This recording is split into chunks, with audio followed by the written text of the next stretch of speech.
See, I forgot. It's been a month.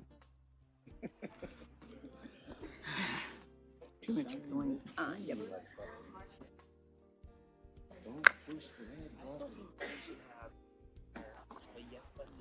We used to. Yeah. It has like a little light for your name. We used to. Be red and green. We used to. And then we got rid of it to get more advanced. More advanced isn't really. Yeah. All right. I think we have everyone here. All right. Good evening, everyone. Matt, do I sound okay?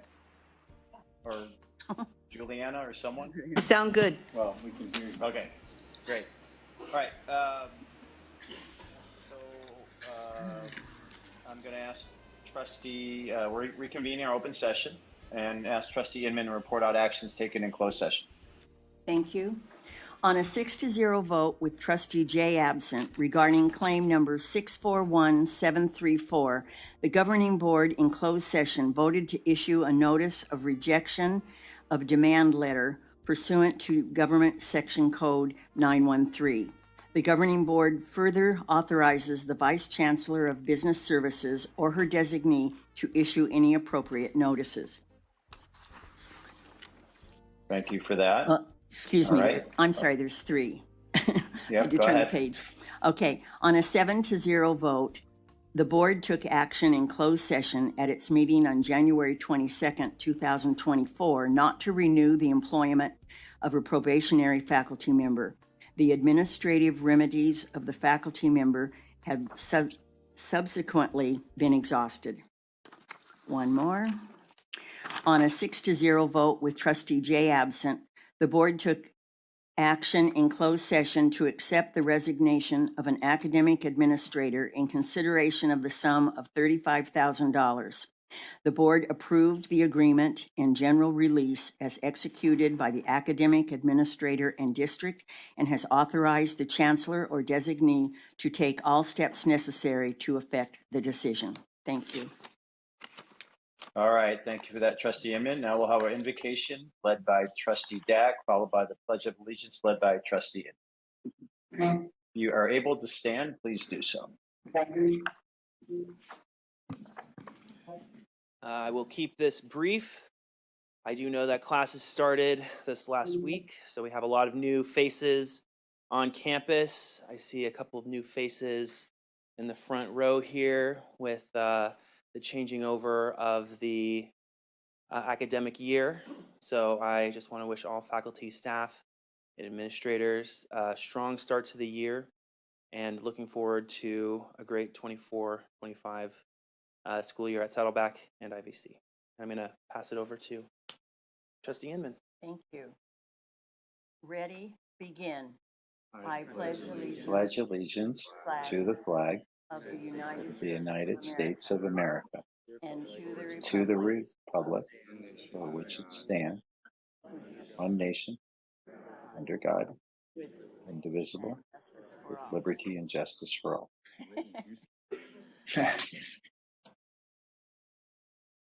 That was interesting. I couldn't hear you guys.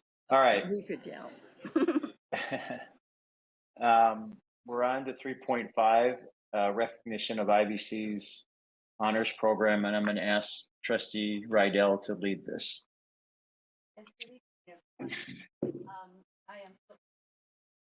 I am so proud to do this, and we will ask those involved to come up soon, but I want to read this to you. It has to do with our honors program at IVC. The Board of Trustees certification of the achievement, whereas SOCCD Board of Trustees is impressed with the accomplishments of the Irvine Valley College 2023-24 honors program, which has doubled in size in the last 4 years to 960 members.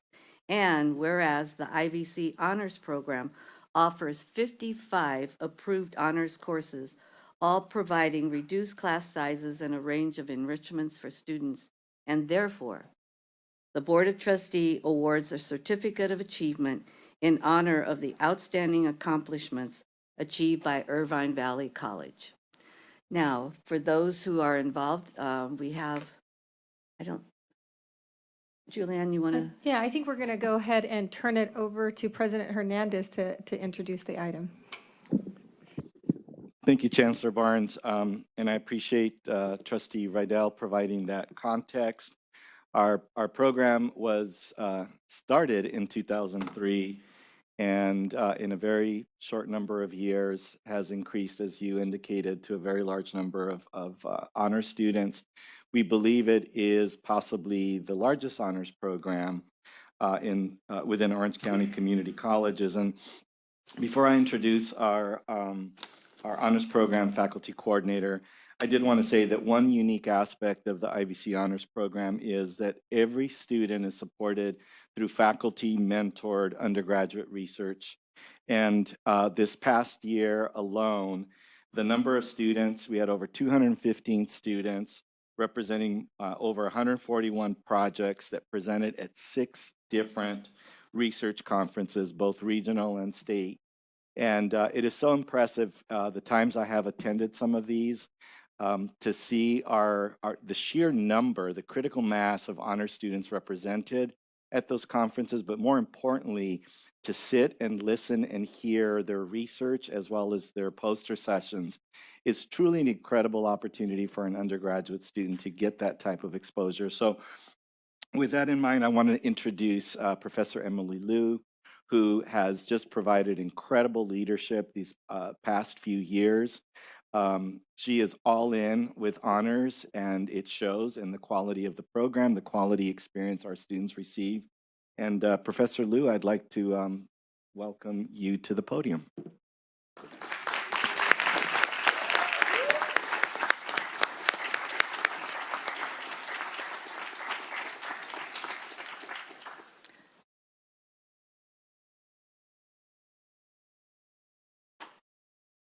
Thank you. Thank you so much to the SOCCCD District, the Board of Trustees, President Hernandez, Chancellor Barnes. Thank you all so much for this recognition of the honors program. It truly is a labor of love of honors faculty, our Vice President of Instruction, Rick Miranda, our Dean, Brooke Bowie, our Administrative Assistant, Chuck Hamarabian, and our wonderful students that we have here. Aturv Athri is a second-year computer science major and is integral in providing support to all IVC students who have an interest in doing undergraduate research. We also have here Alicia Wells, who is an honors program graduate from 2019, and she graduated in 2019, was an honors program member, was involved in Psi Beta, achieved multiple associate's degrees, graduating summa cum laude. She transferred to UC Irvine.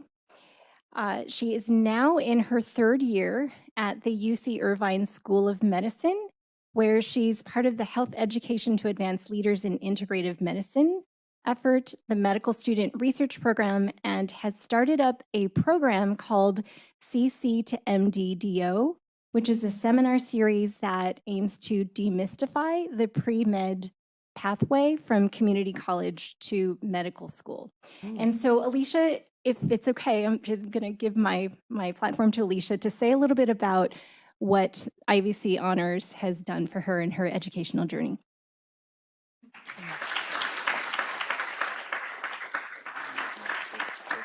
Thank you, Professor Liu, for that really wonderful introduction. So as she already stated, my name is Alicia Wells.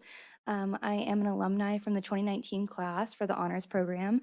I'm a current 3rd-year medical student at UC Irvine, and I'm applying into neurosurgery. And so all of these things would not be possible without the honors program, and I can undoubtedly say that. When I first started my career at Irvine Valley College, fresh out of high school, it was definitely scary, coming from a background where most of my family didn't go into higher education. My mom had no education, and no women in my family had a single educational degree, even associates.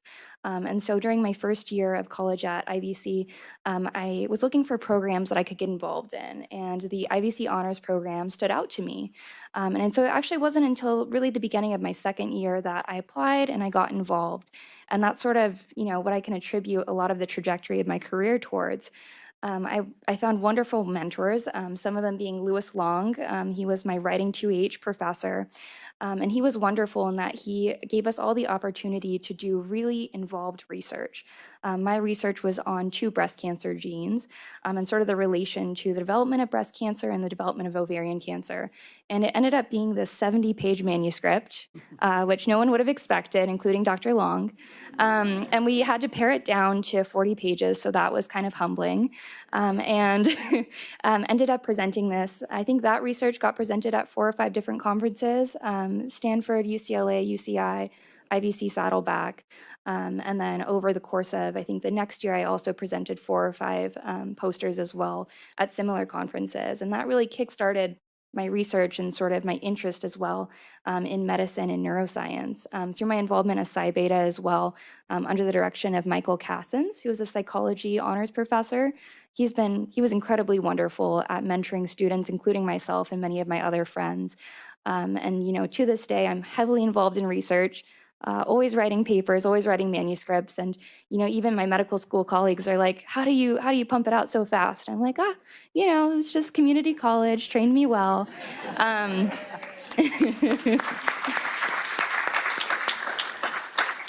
Yeah, so, and including sort of presentations, some of my medical school colleagues never presented once, you know, even entering now in our 3rd year. And I'm like, you know, I had 12 before even transferring.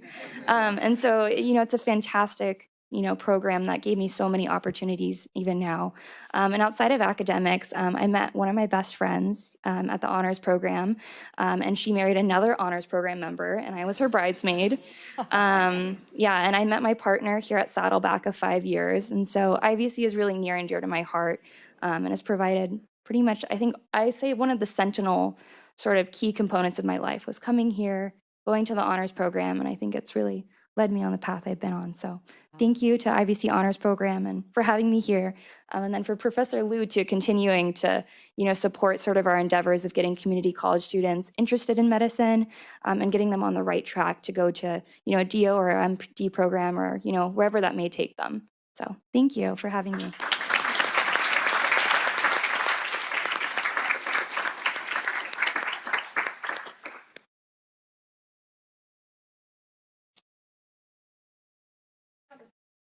All right, wonderful. Thank you.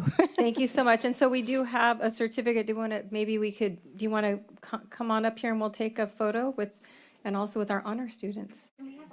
Yeah, Oh, that'd be fine, that'd be right lovely. here. Or we can come up by the, maybe by How the many sign. are there?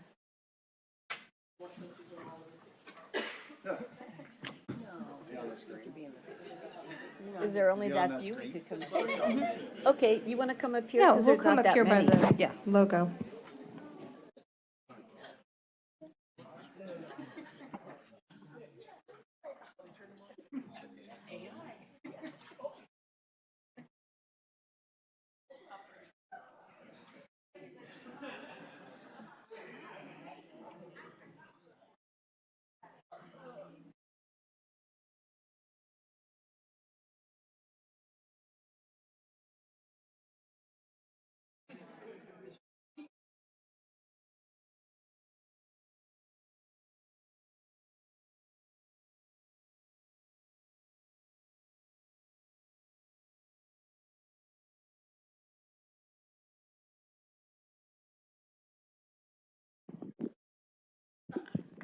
Okay.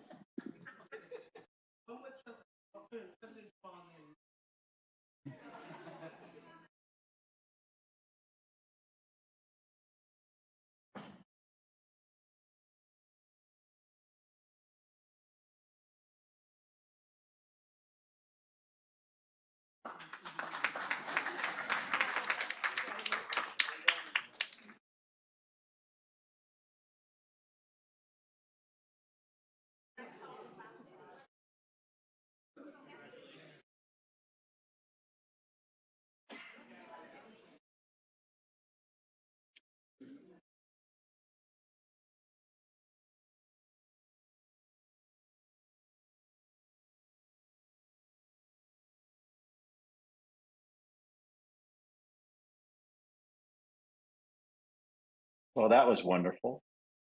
And I didn't know I was in the photo until halfway through. All right. That was great. I think we have multiple public comments, requests for public comment, and I'm going to turn it over to Trustee Rydell. I think that's a little bit easier to manage in person. Okay, everyone, I have 12 requests here, and to make it go fast, I'd like 5 of you to come at a time who want to speak, and then we'll just, I don't have to call, you have to walk. So let's make it faster because we want to get out on time. And I want to hear what you have to say. So with 5 of you, I'm not going to call names, but the 5 people, one who wants to go first, just come up here. 5 of you standing against the wall, and then we'll listen to you. Against the wall? Did I hear that in grade school? Do you want to just have 5 of the FA? So, because they're all the, you have the Oh, I meant FA. Okay, this is good. First 5 FA. Okay, are you ready? Yes, I am. Okay, great. I'm Susan Akhavan. I'm an ESL professor at Irvine Valley College. I'd first like to thank all of the negotiators for all of the hard work you've put in and the progress that we've made so far. As a writer, I wait for the words to settle in to know when they match the message that I'm trying to give. And that never really happened for the thoughts that I want to share tonight. But I do want to take this opportunity to speak.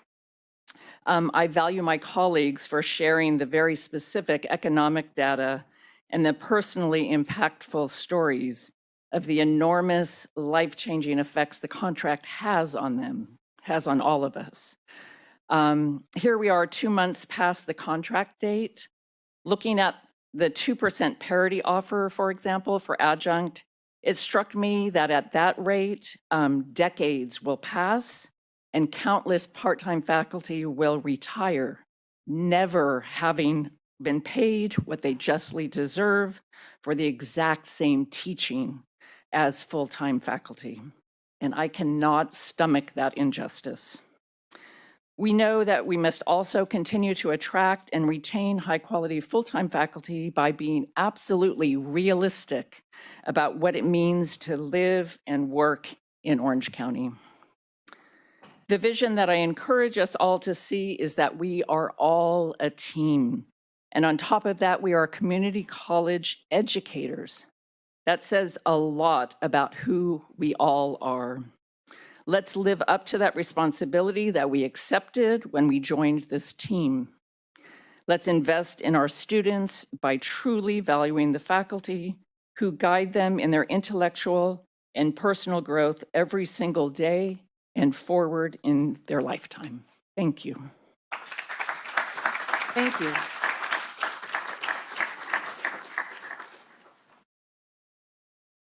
Please. Hello, my name is Jessica Boudica. I'm a full-time faculty member here at Saddleback College. I teach English composition. I want to thank the board for hearing us today about these things that have real-world implications on our lives and our work.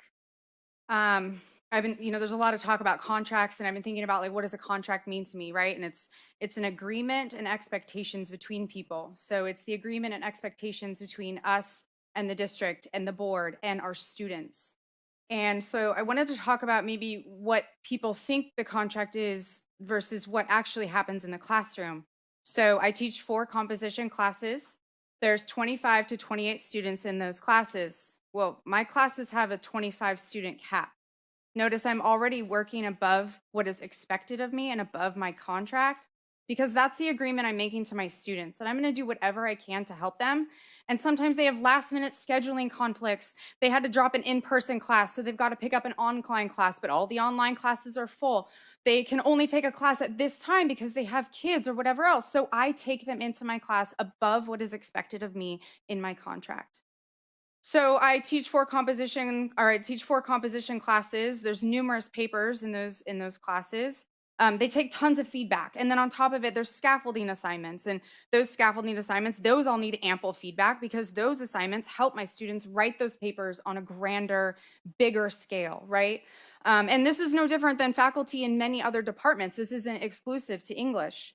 So if I were to clock that out as fast as I possibly could, and when I told this number to my colleagues, they kind of laughed because there's like, no way you could do it that fast. 12 minutes. If I did 12 minutes every single paper, that still puts me at a 20-hour work week. So again, I'm working above my contract. I'm working above what is expected. Yet the current expectation of the pay increase, it covers less than half of a month of childcare for my 2 kids, and they go to public school. It's less than 1 year's worth of milk, eggs, and bread. So Jessica. pay me in my value and not altruism, please. Thank you. Thank you, Jessica.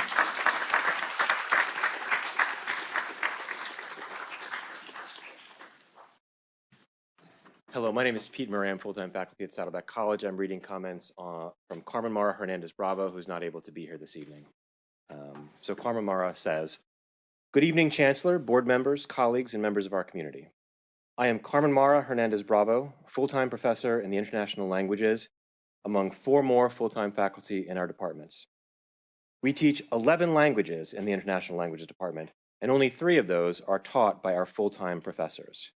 All of the others are taught by part-time faculty. The contribution of these part-time instructors to the students is amazing. These instructors have exceptional skills and commitment to the department and to their students. So one more time, I would like to ask each one of you to support the 24 part-time instructors in the international languages, as well as all of the part-time instructors across the college, in both colleges. They do the same job teaching as full-time instructors, but receive only partial pay. They are invaluable to our students and to the academic community at large. They are exceptional members of our department, dedicating their lives to the success of their students with their innovative teaching methods, whether that's in person or online. These part-time instructors have gone above and beyond to give students guidance and support in their academic success. Thank you." Thank you, Pete.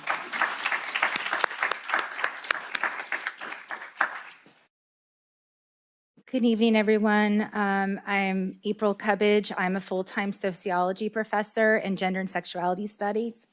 I just want to start off by saying I am privileged to be a professor here at Saddleback College. I started at community college, Orange Coast College, got my PhD, and wanted to come back and give the best education to our students because they deserve that. I make sure every single student knows that they are valued, not here at just Saddleback, but in my classroom as well. Very much like you heard from Professor Boudica, I too take on all those students who are still clambering week 2 to get into my class because of their schedule changes. I overload my classes, sometimes 10, 15 students more. I don't ask for that overload pay. I do it because it's my job. I do it because it's my commitment. I do it because I love my students. The thing is I sometimes don't feel as valued, unfortunately, when these contract negotiations come around. I do countless hours on committee work and professional development that's well above and beyond my contract. I see my colleagues do the same thing day in and day out, staff members, faculty, the people on the campus that we meet every single day, that are friends and colleagues that help this place run.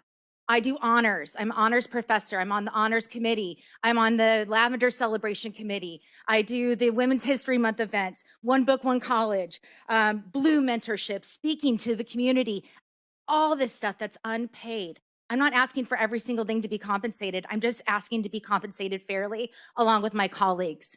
We are the lowest paid community college in this county, and yet we live in one of the highest districts possible to live in. How are we going to keep attracting faculty who are bringing the best and the brightest education, the best and the brightest in terms of the teaching here to Saddleback, to IVC, to our district? We have to do better. We can do better. There's money in our budget to do better with tax-paying dollars. That is a $111 million surplus that is from the tax-paying funds. Thank you. Thank you. All right, I'm Jacqueline Zimbalist. I brought some colleagues with me who are going to show you the stats I'm going to read off to you. So I'm a senior administrative assistant at Saddleback College, and I'm talking about the contracts, obviously. And I want to thank you, Board of Trustees, for your time and for listening to me. So for Orange County, very low income is currently $50,250, which equates to $4,187.50 per month. Low income is $80,400. That comes from the California Department of Housing and Community Development as of last year. The number of CSEA classifications that are at below very low to low income at the entry salary for SOCCCD is below very low to very low income is ranges 109 to 114. That's 6 classification ranges. Below low income to low income is ranges 115 to 133. That's 19 classification ranges. 490 of the 591 employees that are currently in the CSEA bargaining unit are currently paid ranges 109 through 133. That means your executive assistants. 83% of current SOCCCD CSEA employees fall under that 490 employee number. And 170 out of 221 job classifications start below the median income for Orange County. That's almost 77% of the total 221 job classifications. So please, please keep those numbers in mind for our contract negotiations, because we are struggling to pay the bills. We're struggling to pay the rent. We've got Child Development Center employees who cannot afford to live close to this area, who have to travel 2 to 4 hours to get to work. So that's all I want to say. Thank you for your time. Thank you, Jacqueline.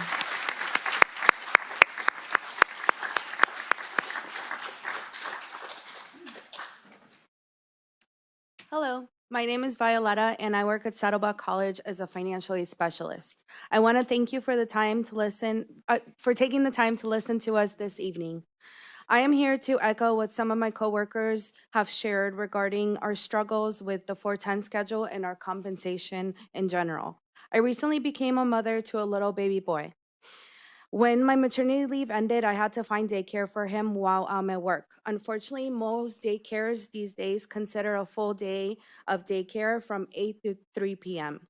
In this case, I have to pay extra fees for an early drop-off and an extra fee on top of that for a late pickup to accommodate my regular work schedule. As I'm sure you know, due to inflation, my son's already expensive daycare becomes even more expensive with all these added fees. During the 410 schedule, my schedule becomes even harder to manage as I have to use my hard-earned vacation time in order to be able to drop off and pick up my son. When I first started here as a project specialist 7 years ago, I was commuting every day from West Covina. And for those who don't know, that's about 2 hours each way with traffic. But I knew even then, when I just started, that Saddleback was a special place, and the work that I was doing as a classified professional in financial aid was meaningful to our students. I have since joined our community and can now proudly say that I'm a part of our service area. I'm very passionate about the work that I do to make college more financially accessible for our students. I hope that you consider what my coworkers and I are going through to continue doing the best that we can at our everyday job. Thank you. Thank you.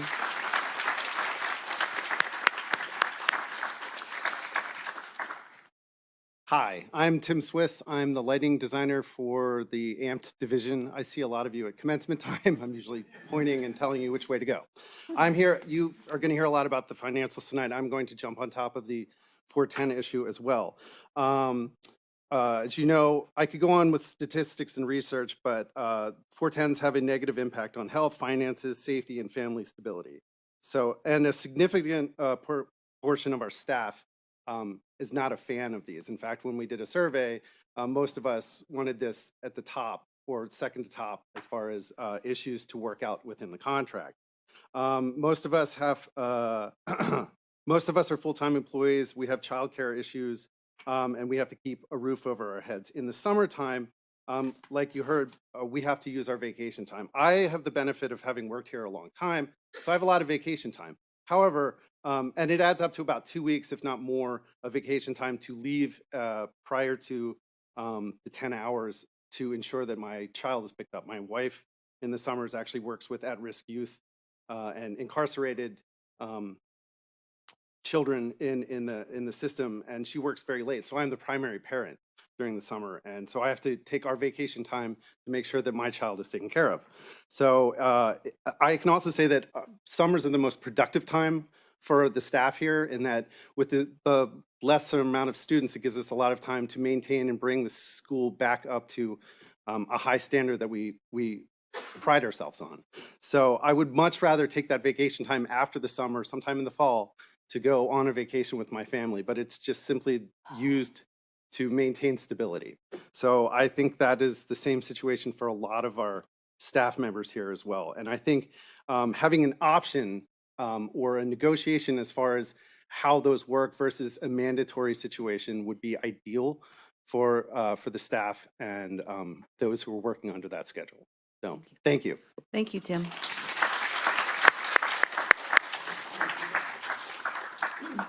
Hi, my name is Giselle Leftwich, and I work for the district for over 40 years. I'm currently the Senior Administrative Assistant in the School of AMP.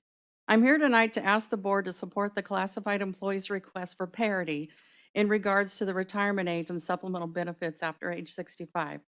First, classified employees are only eligible for benefits at age 60 with 10 years of service, but these benefits end at age 65. Consequently, many classified employees continue work well into their 60s, 70s, and even 80s, solely for the benefits. Administrators, managers, full-time faculty, and the police receive supplemental benefits for life, so why don't we? If the goal of DEI, diversity, equity, inclusion, is to seek fair treatment of all parties, why are classified employees who often feel like second-class citizens treated differently? Why do we have to wait until we're 60 years old to retire while other groups can retire at 50 and 55? Why do they get benefits for life while we only get them for 5 years? Surely one of the hardest working groups on campus shouldn't have to work until they die on the job in order to have decent benefits, especially those of us who have dedicated our lives to the district for 20, 30, and 40 years. This disparity, along with the latest salary increase office, has resulted in the lowest morale I have experienced since I began working at Saddleback College North in 1981. I researched how much the district would save if they simply granted the long-term employees with longevity supplemental benefits for life. I found 35 salaried employees, and they're all on step 8. If all of these employees retired, the district would save $1.865 million per year, and that's step 8 with longevity minus step 1. Some of them said they leave tomorrow, and the majority would leave within 6 months to a year. I don't know how much supplemental benefits cost the district, but my guess it's far less than the amount the district would save. Plus, the group of potential retirees without longevity is even larger than the group with it, so the savings would be even greater. Thank you for listening to our plea. Thank you, Giselle.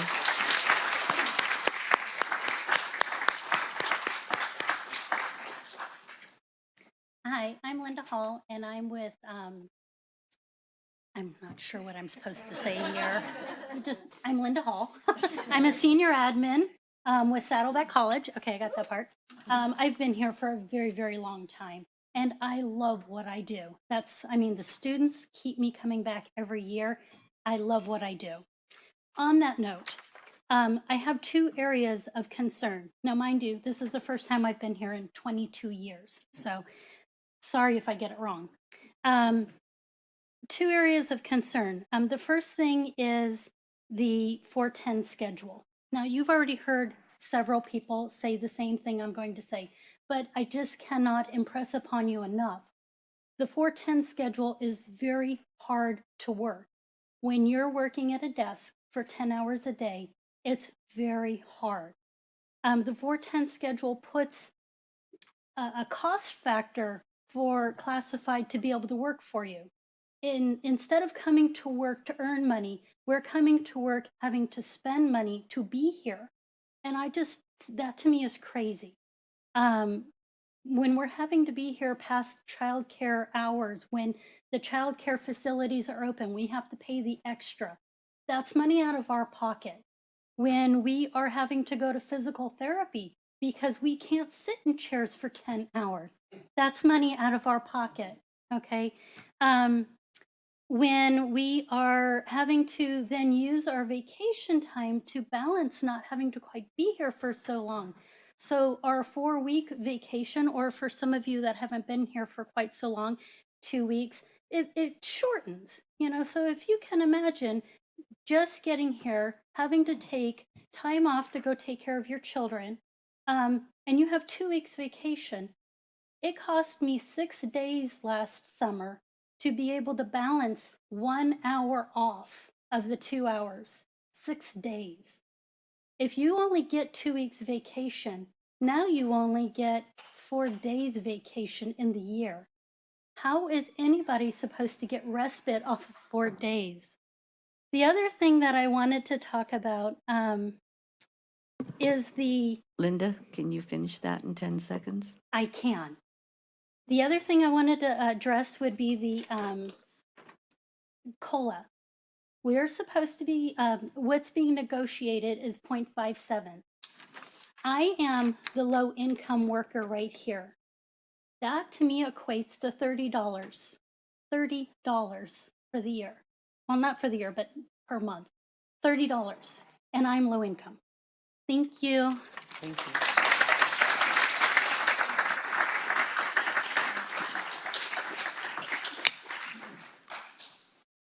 President Jamal and members of the board, my name is Victoria. I've been an employee for this organization, specifically IVC, for 6 years full-time, 2.5 as a part-timer. First of all, I want to thank each and every one of you for your hard work and contribution towards this public service and these amazing colleges that we have. But obviously, that this proposed contract for us as staff does not match the increase of cost of living that we are experiencing here in Orange County. This would be personally for me a large step back for my family of 3. As of now, my rent last month went up $600 a month. And if you think about it, it's also groceries that went up for about 3 people, close to about $500 a month. And I'm not talking about shopping for caviar. I'm talking about regular groceries and bills and childcare and driving to work. I live here close by in Ladera, and I drive to IVC, so that's gas and expenses like that. I believe that this offer kind of devalues us as professionals and as human beings trying to care for our families. We're not asking for raises. We're asking for just to keep with the current inflation. We request your humble support. And I have a tremendous respect for our faculty and our managers, but we as staff a lot of times are kind of forgotten because we're the root and we are the foundation of this college. We make we make it run as well. So hear us, please, and we request your support. Thank you so much.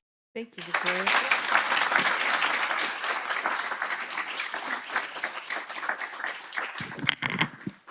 Esteemed members of the board, thank you for the opportunity to address you today. I know that I'm preaching to the choir when I say that our college plays a vital role in empowering individuals from diverse backgrounds to pursue their dreams through education. At the same time, the reality is that many of our faculty members, myself included, struggle to build a life rooted in South Orange County on our current salaries. Of course, this impacts quality of life here in the notoriously expensive OC, but more importantly, our ability to fully focus on our teaching and support roles. Allow me to put some numbers to this claim. This is my 3rd year working at Saddleback as a full-time faculty member, recognizing my privilege there. In 2003, I earned a little over $90,000 after taxes for the whole academic year. For context, I worked 3 overload classes throughout the spring and fall and taught 2 classes over the summer. So this brought in exactly $7,672 per month. Rent for my 1-bedroom that year was $27.67 per month. Utilities were about $210. My vegetarian groceries cost $500 per month for my husband and I, my math teacher husband and I. I do have one 13-year-old car from graduate school that's totally paid off, but the other car payments are about $620 per month. Gas is about $100 per month. Thank you, Costco. And our car insurance costs $200 per month. So these basic needs alone, not including clothing, entertainment like bowling with friends or buying lunch at the food truck on campus, we're consuming about 55% of my monthly salary. As rents continue to rise, inflation's driving up prices, and now with a baby on the way, it's hard for me to envision a future in which I can afford to stop renting and purchase a home here for some longer-term stability. Apparently, it takes an annual income of $350,000 or more to purchase a median home in Orange County, let alone South Orange County. And even if there were two of me, I'm not sure how I would get there. So in conclusion, I urge the board to consider approving a more livable pay increase for our faculty. Investing in our faculty is an investment in our students and the future of our community. Thank you. Thank you.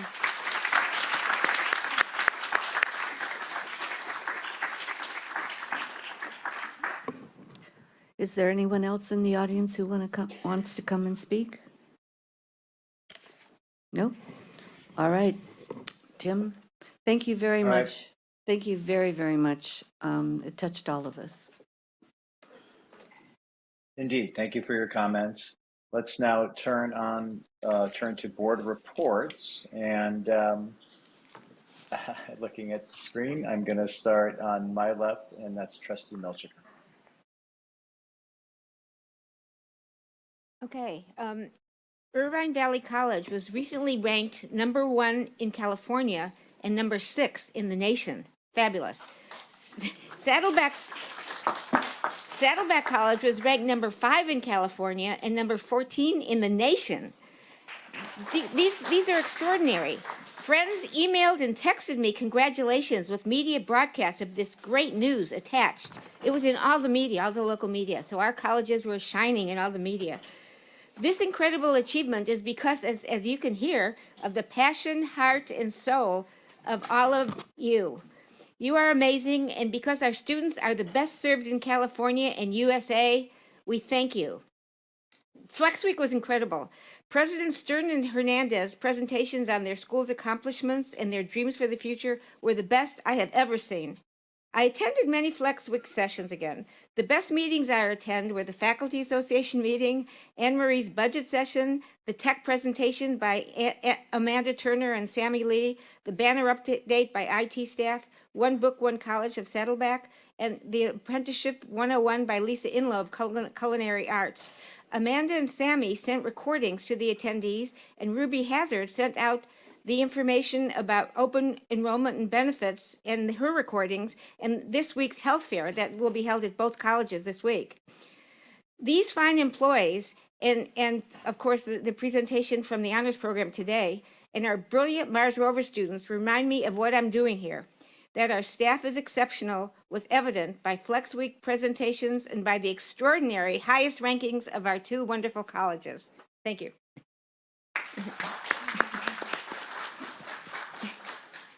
Well, sorry, I was on mute. Thank you for that report, Trustee Milchiker. Trustee Rydell. Well, I think I could just dovetail what Trustee Milchiker had to say. I do want to add that it is very enjoyable, and I find it very interesting and clever that when I attend presentations that use the AV to use our video to make it more real. And I just wanted to appreciate all the presenters who had done so. It's lovely and it's fun. Makes you want to come back. We also all attended the Code of Ethics class that we had this summer. And I've started to attend different meetings in my community. That would be Area 4. And I want to be involved more with the community that elected me. So I went to a fire safety meeting. I thought everybody could use some information on that, especially with the fires up north. And what is dear to my heart, I attended a domestic violence meeting. And I'm not going to go into it, but if you ever have the opportunity to hear some information, what happens there, you think you know, but you really don't. So with that, I'll send it over to you. Summer is an interesting time, different kinds of things going on. There were some committee meetings, including policy. I too was at the ethics, and no matter how many times I hear that, there's always something new or something that I heard that new to me, even though I perhaps heard it before, perhaps I didn't actually hear it. Opening day was fun, but I want to talk about something else actually. Recently, a St. Jude's commercial, a boy named Braden said, "I will shorten down the story." And I thought I need to do that often.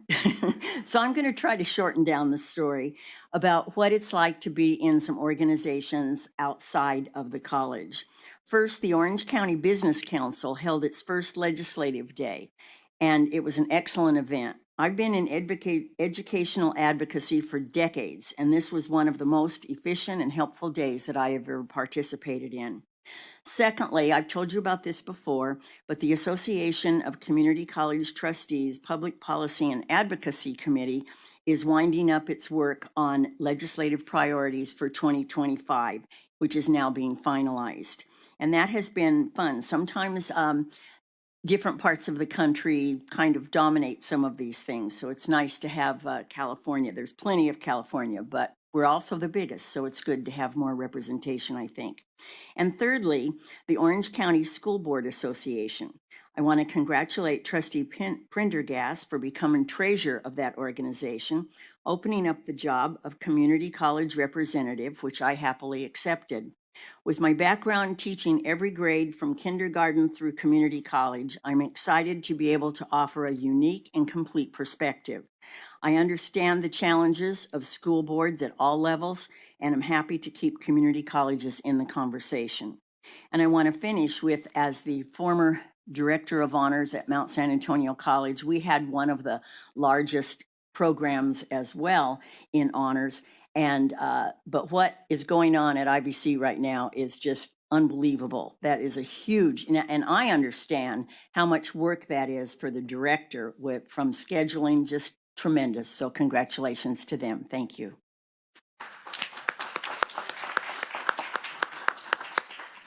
Thank you for that. Yes, my first report will be this Wednesday, and we'll see how I do with the money of the OCSBA. Attended many of the same events. I did want to highlight just a little bit differently how nice it was, to be, we did have the ethics training, and that is certainly very important, but to go to the president's opening sessions, I'll be upfront and honest, it was a great way for me to get out of my own professional development day at my school. But it was very well worth it. You guys did an amazing job, and it was really nice to hear the good news that's going on at both of the colleges, to then wake up the next day to the good news about how well we were doing statewide and nationally. So kudos to you guys. That was, and everyone that has everything to do with that, classified, faculty, administration. It's all a group effort. So that's all I have. Thank you.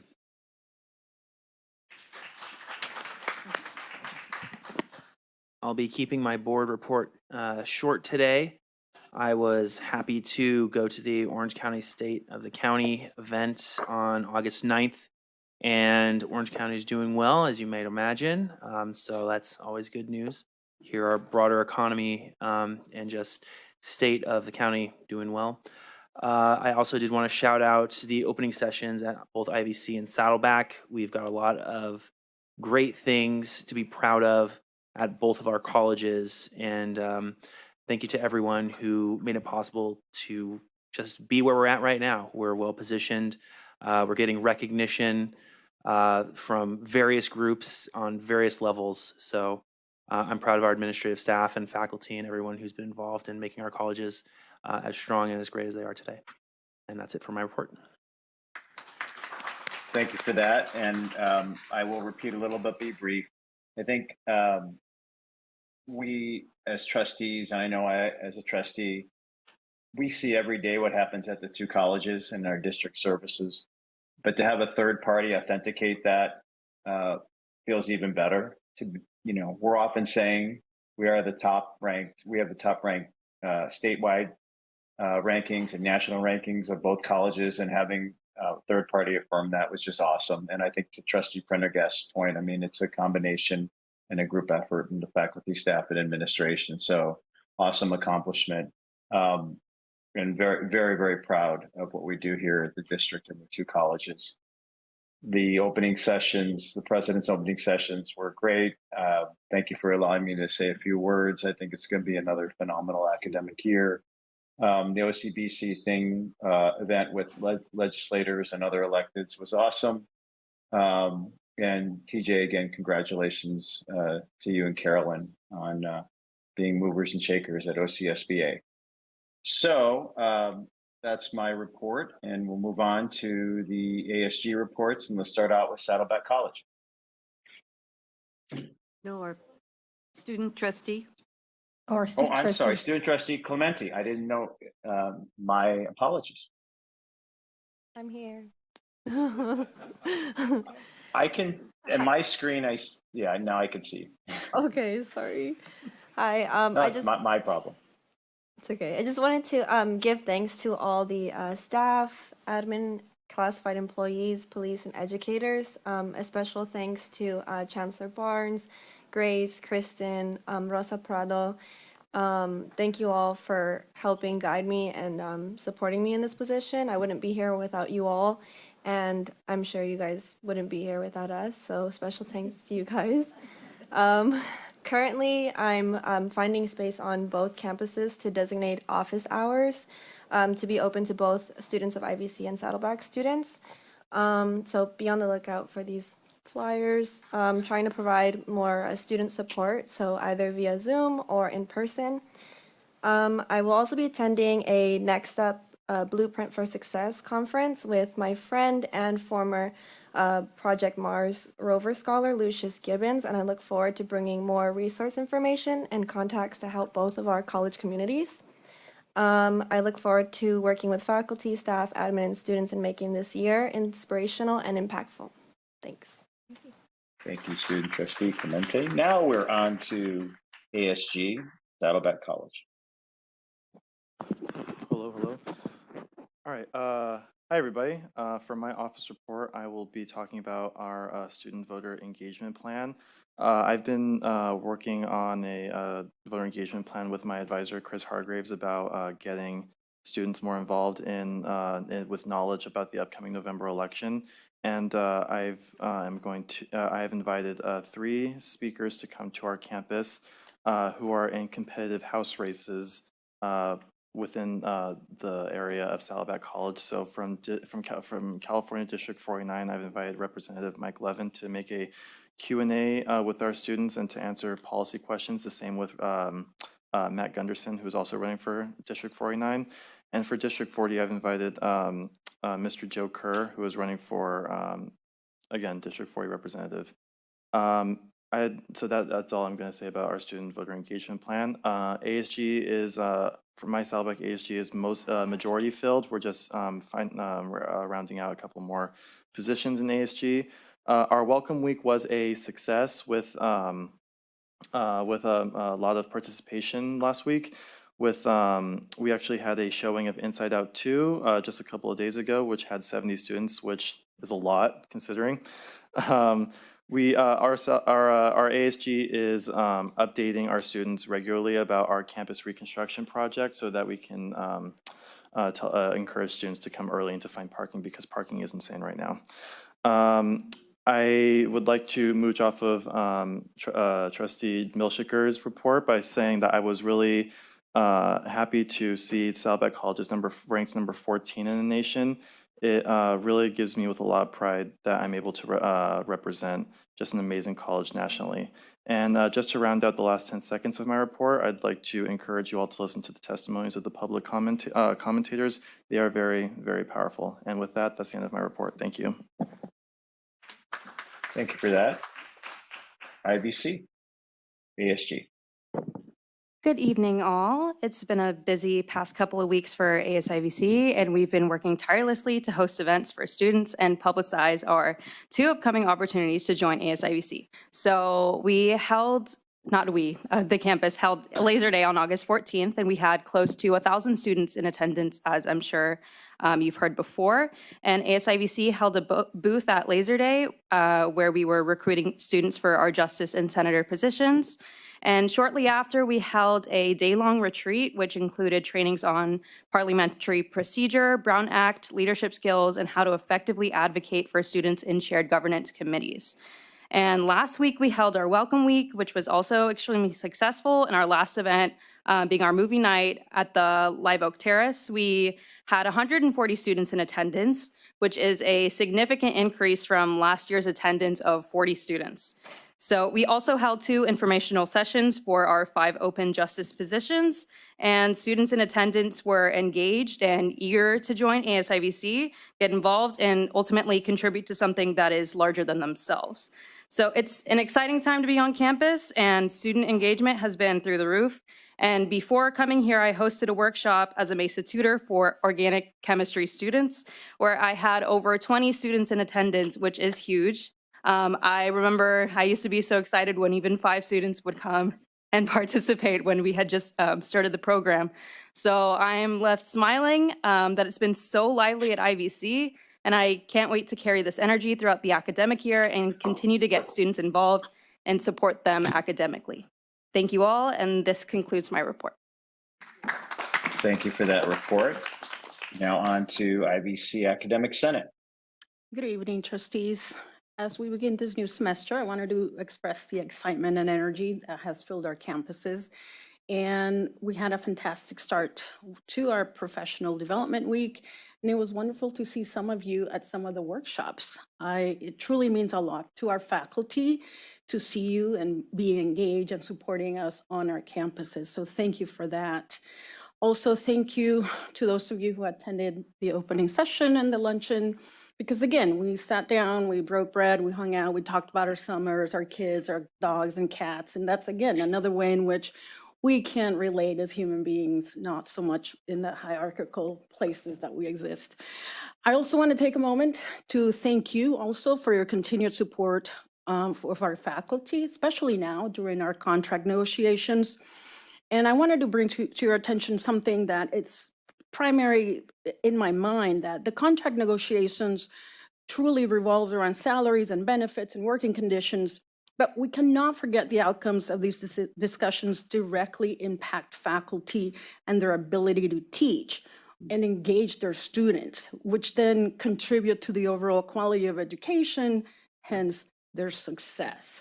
So in sum, the connection between the contract negotiations and student success is both direct and indirect. And by addressing the needs of our faculty, our district, us, we can continue to create conditions that allow teachers to perform their best, ultimately ensuring that students receive the highest standards of education, as it is evident in our number 5, rankings according to Wallet Hub. So again, connecting student success to those contract negotiations that we're having at the moment. Thank you for your support. Thank you for that. Faculty Association. That way. He said faculty association. Oh, on my screen. I'm sorry. Sorry. I skipped. So, Saddleback College Academic Senate. My apologies, Dan. No worries. I'll get back at you. I'm sure you will. Special thank you to Cindy Viscachill and her team for helping me out on a very private and confidential matter this week. It was of great help. I am a little disappointed Marcia didn't mention my awesome video at the president's welcome this week. I'm not surprised by the ranking at or near the top for the Wallet Hub, I almost said Wallet Club, Wallet Hub ranking, because of course with faculty and staff like this, we deserve and earned that position. And I just want to point out that 2 of those 4 items that they measured on, education and career outcomes, is faculty driven. It's one of our 10+1 items. Number 5, standards regarding student preparation in success. So that was something I'm very proud of our faculty with. Unfortunately, we also have other issues, and one of which is my email lit up on the way to the meeting tonight. Something went wrong with Canvas and my students and the assignment they're doing, so I can't stay very long because I've got to go figure out what the hell happened with Canvas. So thank you, everybody. Thanks, Dan, and go easy on me. Faculty Association, now you're up. Now it's my turn. All right. Well, number 1, I want to thank all the board members and administrators within the district that did come to the Faculty Association luncheon. We were really happy to have that back in person and be able to not only be amongst the faculty, be able to have some conversation, hear some updates, but also see some of the leadership of the district attend that too. And I know that we will be looking to do that every fall, and I just want to give an open invitation now and in the future future to have you all attend, because I think it is important to see you there. I think it's important for us to continue to keep our lines of communication open for not only the district, but most importantly, our students. I also want to thank the faculty who spoke today and shared their stories. I think we have heard, a lot of different faculty speak over the course of now probably the last 8 months. And I know at times you might feel like you're hearing the same thing, but it is important to hear what is going on to the individuals that are impacted by kind of our decisions and what we're doing as it relates to at the district, in the classroom, within the colleges, and most importantly, with our students directly and with our negotiations. As we kind of approach the second week of the semester, or start a second week semester, I just want to acknowledge all the work that the faculty have done over the last summer, this whole summer up through this first week of school to get their class, their curriculum, their lectures ready, assignments, even making sure Canvas is working appropriately, which we can never, 100% be ready for, but we all kind of have to deal with and fix and do what we can with. I also want to kind of ask us to reflect as we come to Labor Day weekend, that we look and think about the importance of labor in this country and in this district. In addition to celebration and honors, we need to show the respect and dignity of those efforts in the way we compensate and support the laborers. Thank you. Thank you for that, Robert. IVC Classified Senate. Good evening, Board of Trustees, Chancellor Barnes, and members of the community. Tonight, I'd like to take a moment to highlight the incredible work being done by our classified professionals at Irvine Valley College and throughout our district. These dedicated individuals who work across our campuses and district truly embody the spirit of service and commitment to our students' success. Our classified professionals are not only excelling in their daily roles, but many have stepped up to serve our community in leadership positions, both locally and statewide. It's this dedication that has allowed them to make such a significant impact to our students in our community. Many have also taken it upon themselves to pursue professional development activities, including advanced degrees, investing their own time and energy to enhance their skills. They bring these new skills back to campus, putting them to use in ways that directly benefits us all. One of the standout achievements is our role in the Caring Campus Initiative. IVC classified professionals through our Classified Senate were not just early adopters, they were trailblazers. We helped shape the very foundation of this initiative that's now recognized statewide. I'm especially proud of leaders like Desiree Ortiz and Karen Jimenez. Desiree, who has mentored others throughout California, and Karen, who has served as president of the California Community College's Classified Senate, all while continuing to push the Caring Campus Initiative forward. What's really inspiring is that much of this work was initiated by classified professionals themselves. They saw the need and took action, not because they were asked, but because they cared deeply about our campus and our students. Every day, we see our classified professionals' efforts come to life across the colleges and the district, whether it's stepping in to solve problems on the fly or being flexible to meet the needs of our campus. Our classified professionals are always there, making a difference, making an impact. And it's all driven by one common goal: helping our students succeed. We're incredibly proud and grateful for everything they do. And that's why tonight, on behalf of our classified senates, we stand united with our union, asking not only for the recognition of the remarkable work our classified professionals have done and continue to do, but also to ensure that we are treated and compensated fairly. My colleagues' dedication and diligence deserves nothing less. Thank you very much. Thank you for that statement.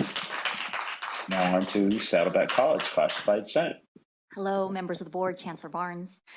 As ACE has pointedly shared how the work of the classified professionals in our district is essential to the vitality of our educational community, I also want to share how our dedication and expertise support the day-to-day operations that enable students to succeed and faculty to teach effectively. From administrative tasks to technical support and direct student services, classified professionals ensure that things keep running. We keep things running in the face of constant change, like opening new buildings, implementing a new and better yet very late FAFSA, legislative curveballs, and a pandemic that literally shut down our physical campuses. Classified were there to help support everyone. Everything from our behind the scenes contributions through our all the things that we do behind the scenes, right on down to our front counter interactions, are critical to fostering a welcoming and productive atmosphere. Students wouldn't make it into the classroom if our professionals in A&R didn't make sure they got there, financially made sure that they were able to afford it, and someone was able to walk them over there. Karen Campus right here. You guys stole her from us. So making classified professionals, we make ourselves invaluable pillars of our college communities. There are so many reasons why that we as a union are dedicated to our work. Some reasons include that we love to see the growth and development of our students. We enjoy supporting the faculty live their best educator selves. We're professionals that take pride in our work. But what you heard tonight, and I think one of the most pointed reasons, is that we are part of this community. We reside in the cities and neighborhoods that our colleges serve. And so we often see ourselves in our students. The struggles and worries that our students face are the very same ones that our own families deal with.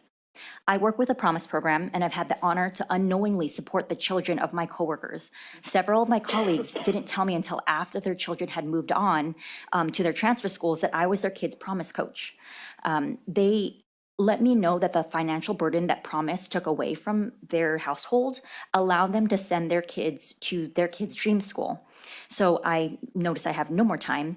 I just want to reiterate that I am proud to be a classified professional, and I encourage you to not only help recognize our work, but value us as individuals and see us in these contract negotiations. Thank you.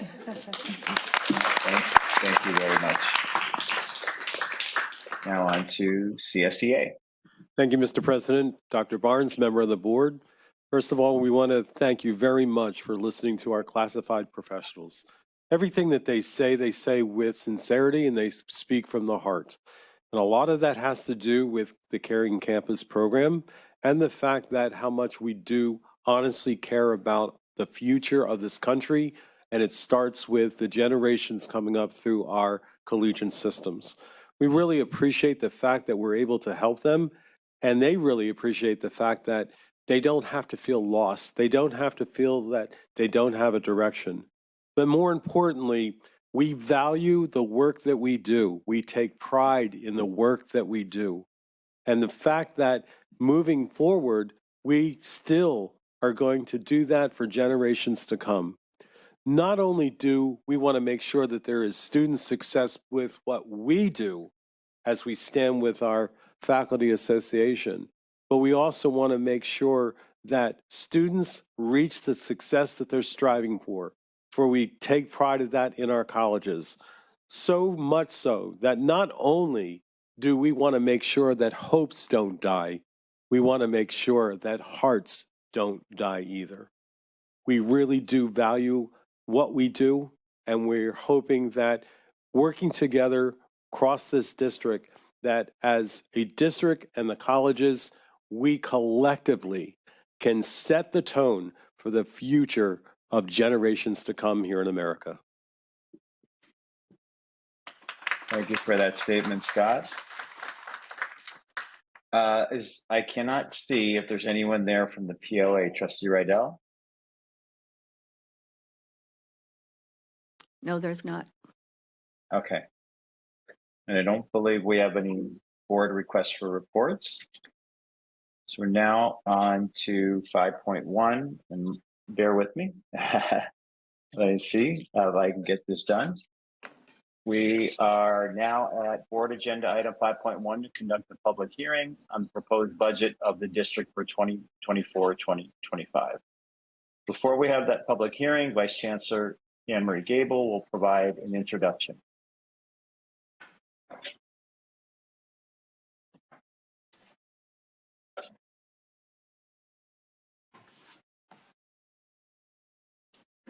Hi. Sorry. Anne-Marie? Yes. Oh, okay. I thought it was me.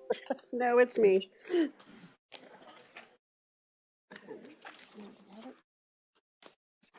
All right, thank you. Sorry. Before we have the public hearing, the agenda item pertains to a public hearing for the adopted budget for 24-25 as required by the California Code of Regulations, Title 5, Section 58301. The public hearing was noticed in the Orange County Register and posted on the district's website. The budget document has been available for public inspection in the district office lobby since Monday, August 19th, 2024. This hearing provides the public an opportunity to comment on the budget before it is adopted. Board item 5.1, public hearing on the matter at hand is now open. Comments are not to exceed 2 minutes.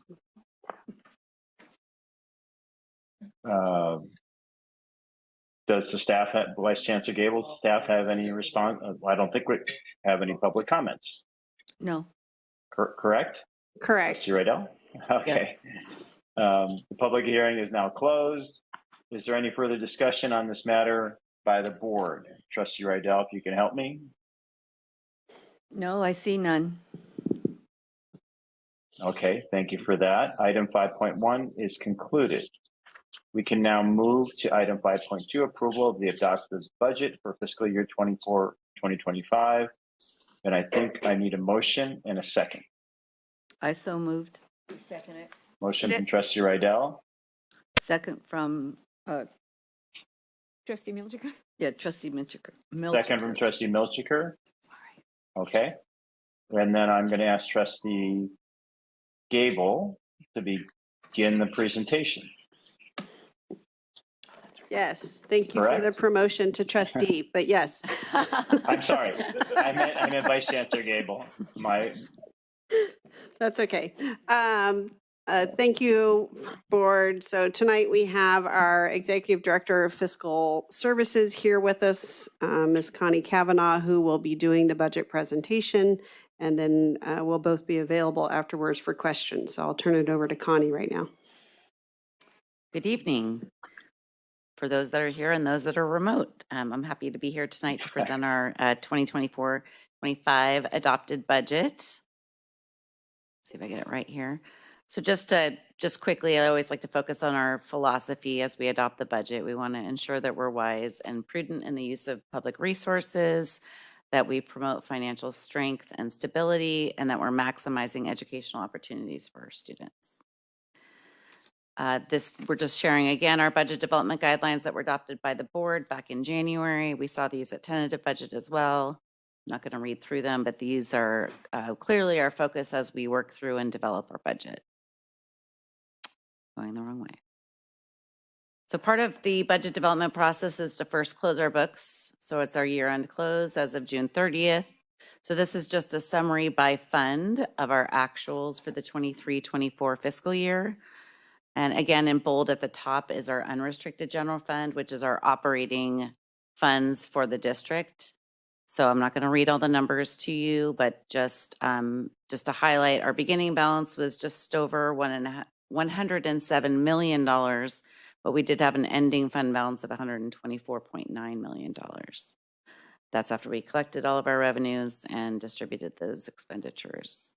Some of the other major funds are our capital outlay fund, which we are spending down our resources. Our ending fund balance of just under 400,000 is below where we started the year at the 405 million. And that's really in an effort for us to work on our capital projects and ensure we're funding those in more of a cash flow needed basis instead of establishing those funds in advance of our construction. Another thing I just want to highlight is that our retiree benefits and OPEB trust funds grew quite a bit this year. The market was much more favorable to us this year. So we did end the year at just over $30 million more than we started the year. Some of that is as a result of the additional contribution we made because we were below our required liability level last year. So we did make quite a substantial contribution, but much of this is as a result of favorable market trends and earnings on the trust. Just to highlight some of the assumptions that we use. So beginning with revenue, we obviously base, as always, on the actual adopted state budget. Tentative, when we looked at our budget in tentative, we were still working off of the governor's proposed budget from May, but we had a final budget that was adopted in June by the state. So part of that budget adoption included the COLA of 1.07% that we applied to our student-centered funding formula. And we are assuming the 0.1% growth that is allowed through the student-centered funding formula. Just as a highlight, in 23-24, we actually were able to receive just under approximately 0.9% growth funding, as there was additional monies available statewide to go out to the colleges. So, but conservatively, we're budgeting at the 0.1% because that's what we're entitled to. We have budgeted for property taxes increase of 4%. We did achieve a little bit higher than that last year, primarily as a result of supplemental taxes, but just to be conservative and follow our trends over the course of the history, we've increased those by 4%. Our basic aid allocation remains the same as it was at tentative budget, that we are at 111.5 million, and we will have some carryover into 25-26 as a result of closing the books in 23-24. We had some excess funds collected that will be distributed in future years. And we have budgeted our unrestricted lottery at $191 per FTES, so approximately $5.3 million we expect to collect for unrestricted lottery. We based our state categorical funding on the advanced apportionment that we received in July from the state chancellor's office, which included any of the programs that were subject to COLA. So we have recognized the COLA adjustments in those programs. We budgeted our Education Protection Act EPA revenue at $2.69 million. Again, we get $100 per FTES in that funding, and those monies are spent and budgeted for part-time faculty salaries and benefits. We've had positive interest earnings. I say positive meaning they've been highly irregularly high in the last couple of years. So we have adjusted our budget to anticipate those extra interest earnings that we've seen over the last couple of years. So those are estimated at $12 million. And our ground lease revenue is estimated at 4.66, which is higher than the past because, hooray, we're collecting, finally collecting some ground rents from some of our ATEP tenants. So our DRAC model, this is again just very summary overview. Our SCFF funding that is allocated to the colleges is, sorry, I can't see that screen so far away. Gotta flip my. $218.5 million. We are budgeting non-resident tuition at just under 12 million. Our district-wide local revenue is 17 million. District-wide state revenues are budgeted at 17.6 million. And our site local revenue, which includes our contribution to the pension stabilization, is 18.2 million. And then we do the allocation for district services and our general expenses. So the total allocations to both the colleges and the district services is just over 283 million. That is an increase from the prior year adopted budget of 7.6%. So everyone's receiving approximately 7.6% more than they received in the prior year. The next area here, which is the total, kind of lumped all together as contingency, does include prior year adjustments. So part of the process is when we close the books, we true up the model. In other words, we go back and recalculate the model, including SCFF, for the actual FTES that the colleges have reported and all of the revenues collected and any of the general expenses that apply to the model. We actually true all that up so that it can get distributed in the next year. So part of the 44 million on that line, about half of it represents additional funds for the 23-24 year that are being distributed to the colleges in 24-25. So that becomes one-time funds for the colleges because those will not be ongoing. It's just a true up of the 23-24 fiscal year. And then of course we always include our location ending balances because this really represents what our unrestricted budget is, which includes our beginning balances. So the total unrestricted available funds is just under $383 million allocated to all of the locations. So moving on to our expenditure assumptions that we used during budget development, we included all positions in our budget, including all of our full-time faculty, advancements anticipated on the salary schedules for step and column adjustments, and we have included projected increases for the pending salary negotiations. The PERS and STIRS rates for 24-25 are 27.05 and 19.1 respectively. STIRS has been held constant for several years now. PERS continues to go up each year, but this was I'd say a smaller increase than we had anticipated PERS has had some favorable returns in the last couple of years. Our health and welfare benefit costs have increased 5% from 23-24. Our unemployment insurance rate stays the same at 0.05%. Our workers' comp rate is 1.14, which is down 0.1% from last year, which is really shows the work that's being done to make sure that our staff is safe and that we have fewer claims, which results in lower premiums. Our property and liability insurance is budgeted at $2.1 million, which is a $500,000 increase from 23-24.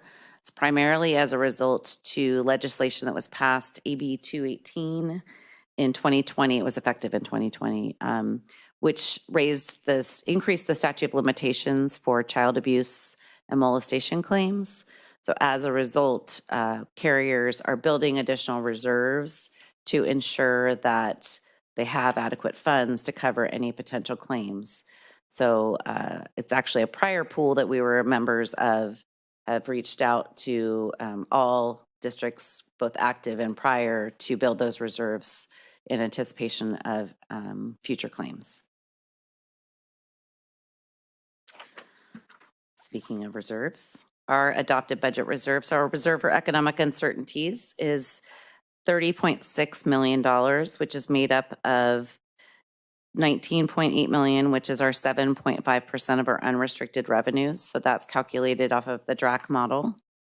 And then at the site level, we set aside, so this is representative of the colleges as well as district services, we set aside 3.75% of our projected unrestricted expenditures, which equals just under 11 million. Our board policy requires the sites to budget a minimum of 3.5%, but our goal is, per the policy, that we want to have an equivalent of 20%, 2 months worth of unrestricted expenditures, which represents just under 17%. So this year, in order to meet that reserve requirement, the sites had to budget actually set aside 3.75%, which was similar to where we were last year. We additionally build a reserve for basic aid, which is just over $20 million, 20% of the unrealized tax collections, which is $17.5 million. And then again, as I mentioned earlier, we have the carryover from the prior year based on our actual collections for 23-24 of just under $2.7 million. So the sum total of all of those represent our unrestricted ending fund balance. Oops, I keep moving the wrong way.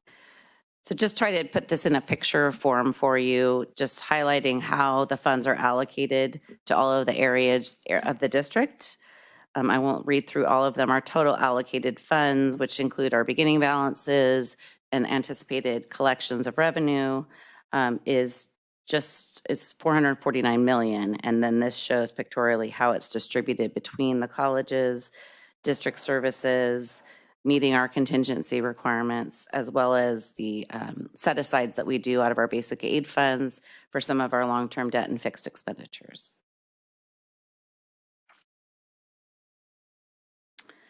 So a very summary overview of our adopted budget. Again, highlighting the top bold line there represents our unrestricted general fund, which is our operating budget.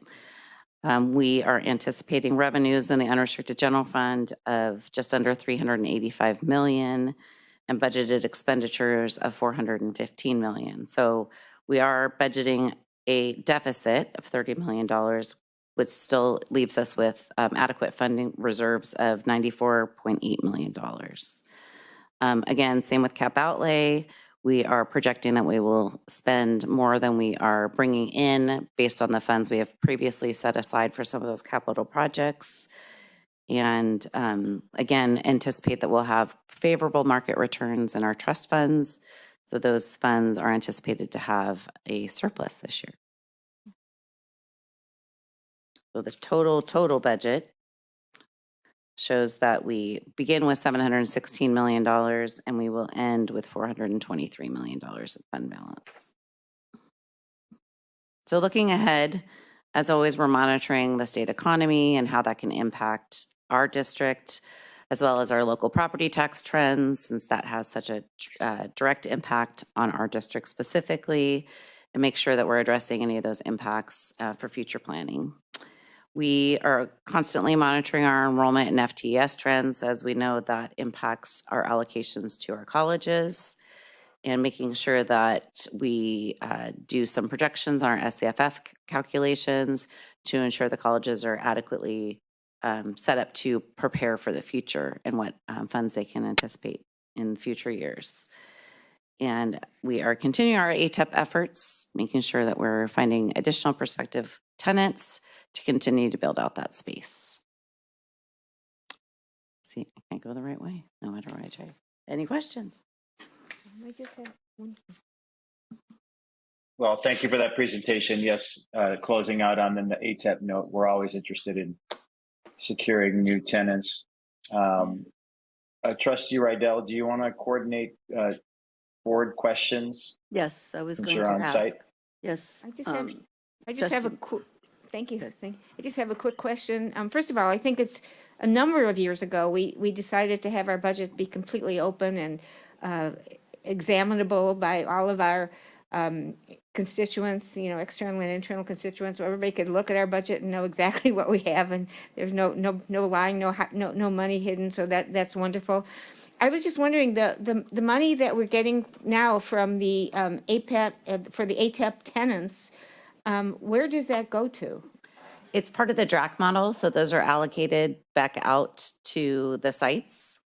So it's just part of our, one of the line items is the local revenue, so it's included in there and distributed back to the locations. So it goes to both colleges then? Correct. It's distributed in the proportional Okay, percentage based on the model. Okay, great, thank you. Are there any more questions, trustees?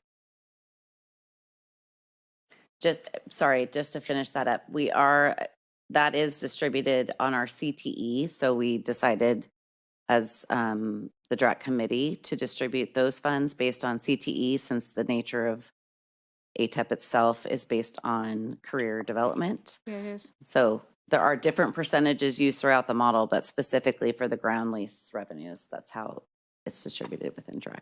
That makes sense, thank you. Mm-hmm. Anyone else? All right. Can we have a We're vote? good? I think, yeah, excellent presentation, very concise, taking a Yes, long thank you. document and presenting it concisely. Thank you very much. But yeah, we do have a motion in a second, so we just need a roll call vote. Trustee Dack, Aye. Trustee Inman, Aye. Trustee Jay is being marked absent, Trustee Jamal, Aye. Trustee Milchiker, Aye. Trustee Prendergast, Aye. Trustee Rydell, Aye. Student Trustee Clemente. If I can steal one more second, I usually start with this, and now I'm going to end with it by accident, but I just want to give a huge shout out to my whole department and division. This is as you pointed out, a large document and takes a lot of hard work and effort. So I just wanted to really acknowledge all those that aren't here with me. They're here with me in spirit, but just thank them for their work. So thank you. Thank you, Connie. We realize that. Thank you, Connie. And on that note, the budget for fiscal year 24-25 is adopted on a 6-0 trustee yes vote and a student trustee yes vote.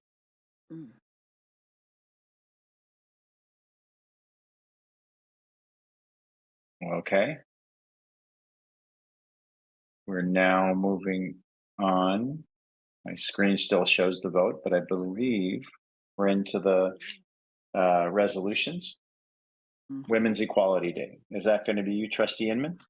Yes, sir. There's one resolution on the agenda this month for approval. Item 6.1, Women's Equality Day. Therefore, be it resolved that South Orange County Community College District will commemorate Women's Equality Day, August 26th, as a national day celebrating the importance of the women's suffrage movement and the work to secure and expand equal rights today. Can we have a motion, please? So moved. Second. Oh, go ahead. Thank you. Roll call vote. Who made the second? I think two people just named, okay, Ryan can take it. Ryan. Trustee Dack, Aye. Trustee Inman, Aye. Trustee Jay is being marked absent, Trustee Jamal, Aye. Trustee Milchiker. Aye. Trustee Prendergast. Aye. Trustee Rydell. Aye. Student Trustee Clemente.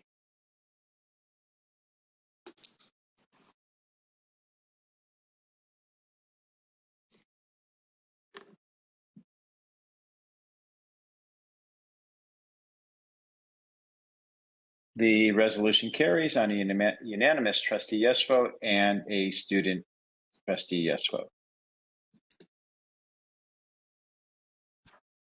We're now moving on to 7.0. There's a lag a little bit on my end. Trustees' request for attending conferences. Do we have a motion? So moved. Second. I think that was by audible. Trustee Dack motioned, and then Trustee Milchiker second. Any questions? Just All a right. point of order. Oh, I go think ahead. we skipped, oh, never Did mind. we skip an item? No. I had a glitch. No worries. And there's a lag on my end, so it takes about a second or two. All right, let's go ahead and vote. Trustee Dack. Aye. Trustee Inman. Aye. Trustee Jay is being marked absent. Trustee Jamal. Aye. Trustee Milchiker. Aye. Trustee Prendergast. Aye. Trustee Rydell. Aye. Student Trustee Clemente. Aye.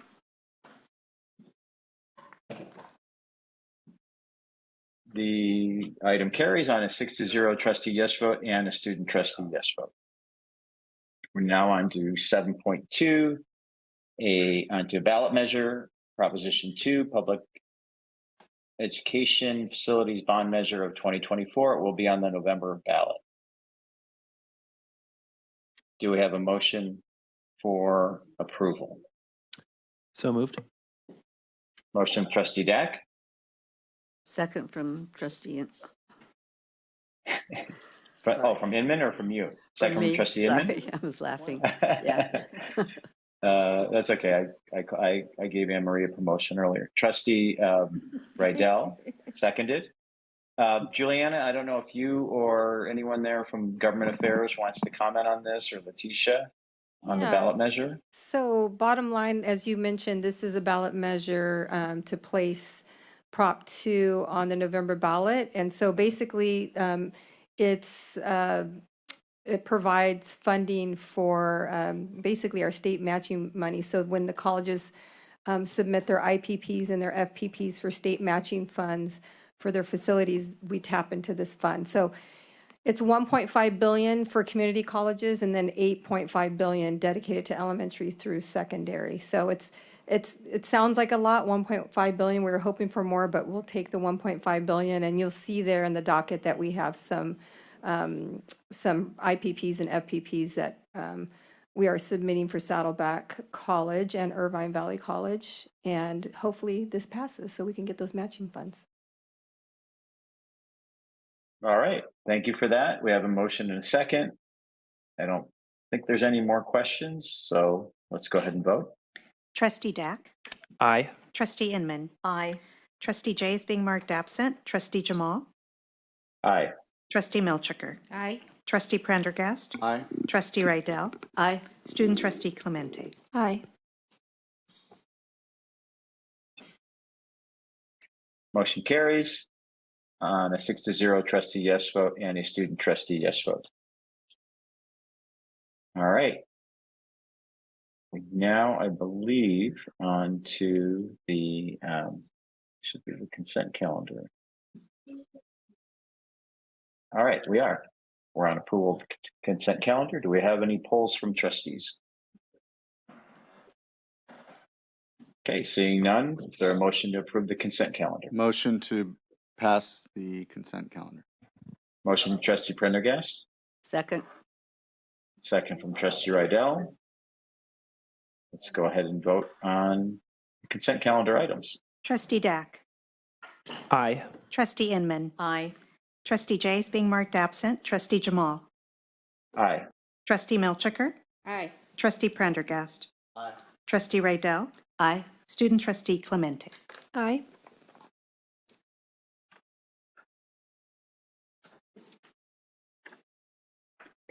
The consent calendar is approved on a unanimous trustee yes vote and a student trustee yes vote. Now moving on to 10.1, adopt resolution 2410, change order with respect to global diversified voltage services at IVC. Is there a motion for approval? So move. Motion for trustee Milchiker, Second. second from, I think that was trustee Dack. Do we have any questions on the item? All right, Grace, please call the roll. Trustee Dack. Aye. Trustee Inman. Aye. Trustee Jay is being marked absent. Trustee Jamal. Aye. Trustee Milchiker. Aye.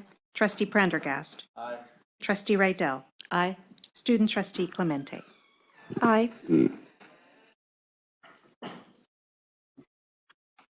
Motion carries. The item carries on a 6-0 trustee yes vote and a student trustee yes vote. Now moving on to 10.2, which is the application for fiscal accountability for payroll checks. I don't know if Vice Chancellor Gable, you want to say anything about this? Or Yes, I not? can. I Because can. it is a little bit of a change. Yeah. Yes, this is a change. We are currently fiscally accountable for all of the checks that we issue to our vendors and reimbursements to our employees. As we're going through the implementation of Banner, it's become apparent that we need to become fiscally accountable for our payroll checks too. So what does that mean? That means that we will be issuing the payroll checks ourselves and not relying on the Orange County Department of Education. So we'll be able to set the payroll dates in accordance with, Ed code so that we're still complying with that.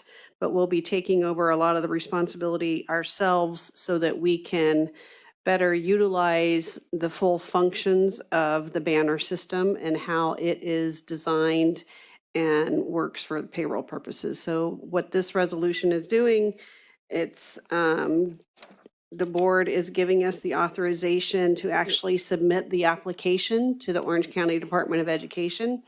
That is due to them by September 1st. They will review our application. We will be required to have an external auditor come and look at our internal controls, and then they will provide that report to the Orange County Department of Education. The Orange County Department of Education will work with the County of Orange, and they will then notify us before March 1st of 2025 whether or not they approve our application. If they do approve it, it becomes effective July 1st, 2025, which is the date that corresponds with when we would be going live with Banner for the fiscal and the payroll pieces. Great. Yeah, I have a question too. Thank you for that explanation. Do you have a motion? No, we have questions. Well, I guess Oh, I'll make a well, motion to pass. Yeah, motion And from I'll- trustee I'll second Prendergast. it, but I wanna- I have a Second from question. trustee Milchiker, trustee Prendergast. Question. Yeah, A question? Yeah, when I read this, I was slightly confused. I know we have to do it by September 1st, so we have to approve it now. So, and it's really important, but I was wondering, do other districts that use Banner have the same problem and they have to do the same thing? They have to do the same machinations kind of to be able to get it to work? Yes, and especially the districts that are on SAS. So Mount SAC has done this exact same thing where they become fiscally accountable for their payroll checks. The other two districts in Orange County, North Orange County and Coast, they're both on the Banner system, but they're on the original platform, and so they're not on the SAS environment. Being on the SAS environment limits our ability to make customizations ourselves, and both North Orange and Coast were required to customize the system in order to get it to work. We don't have that option since we're using the SAS platform. Okay, thank you. Question? Yes. My question is, I remember when I was at Mount SAC and we talked about these kinds of things, there was there were discussions sometimes about who got the interest when payroll was about to be given, whether it was checks, for instance, were distributed on Friday or Monday, and many, many other things. That's just the one I'm thinking of now. Does this, by going to the district instead of the county, does this cost us money or make us money? Good question. I don't know that it does either one of them. You know, the payroll staff is kind of doing double entry. So we're entering things into the Workday system, but then they're also having to then enter a lot of things into the county system as well to get things to work. With Banner, we'll only have to enter into the one system. You know, as far as making us money, I don't know how it would really make us money because our cash is still being held at the county like it is now. So there's no change to where our cash is going to be held and where the checks are coming from. It's just we're not going to be using the Orange County Department of Ed, which is kind of a mediary for us. We run everything for them, and then they feed everything to the county treasury. So now we will be more likely than not giving the information directly to the treasury and not having to give it to the county, who then gives it to the treasurer. Okay, thank you. So you skip a step. Yes. Right, and I just wanted So to. at a minimum, There sorry. you go. Omit it. Sounds like there's efficiencies involved. Yeah, and I just wanted to reiterate, so all the funds are still held at the county treasury, so the interest earnings and all that would not be impacted in any way. So if that helps that question. Thank you. Trustee Pendergast? So just a logistical thing. So currently, for checking deductions and everything on your check and for taxes and everything, you go through the OCD EIS. Would that then change? Would we go through Banner to find that information Correct. as employees? Yes, that would change. Okay. And then since that's mid-year, you'd have a tax report from OCD EIS and one from Banner. We're that still 1 year. working through that, I think, because we are the entity that your W-2 is coming from. So I think what we would be doing is kind of combining the two systems so that it would be on one W-2. You wouldn't be receiving two W-2s, but that's still being worked out. There's, we're having lots of discussions with the County Department of Education on this, as well as the Treasury, to figure out what's going to be the best way for us to implement. Is there any benefit? I know that it would, timeline wise, it comes to July. Is there any benefit to holding off until December of the year and then starting fresh at the calendar? I think originally, Chris is going to laugh at here. Originally, they wanted payroll to go live January 1st of 2025 rather than July 1st of 2025. No problem. And that wasn't going to be possible. I think it's better that we start off a fiscal year clean. Okay. So that way our financial statements and everything that we have has that full year in it, and we're not going back and forth. So that was kind of why we went with the July date versus a January date. I like that. Thank you. All right. Any other questions? Trustee Rydell? I see none. Okay. Well, I think we have a motion and we have a second. So Grace, please call the roll. Trustee Dack. Aye. Trustee Inman. Aye. Trustee Jay is being marked absent. Trustee Jamal. Aye. Trustee Milchiker. Aye. Trustee Prendergast. Aye. Trustee Rydell. Aye. Student Trustee Clemente. Aye. Motion carries on a 6-0 trustee yes vote and a student trustee yes vote. And by the way, Grace, thank you for calling the roll for this evening because I am remote. I appreciate it. We're now on to 11, human resources, and 11.1. And I thank Vice Chancellor Viscachill, academic employees and management, personnel actions, ratifications. That just goes so smoothly. Rolls off your out of tongue. my Thank mouth. you. It just rolls off the tongue. And there are no changes to the item except for the title. All right. That's a bonus. Thank you for doing that. You're welcome. Do we have a motion? Second. I think, And I think that was trustee Rydell. And the Yes. second from trustee Deck. just have to And mention. Marcia, you had a question? Yeah, I just have to mention that Kristen Douglas is on there retiring, and we did honor her last meeting, but she was our administrative assistant, and we will miss her. So, hope she does well in her new location. Thank you.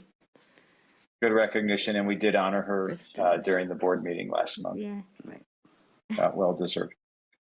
Grace, please call the roll. Trustee Dack. Aye. Trustee Inman. Aye. Trustee Jay is being marked absent. Trustee Jamal. Aye. Trustee Milchiker. Aye. Trustee Prendergast. Aye. Trustee Rydell. Aye. Student trustee Clemente. Abstain.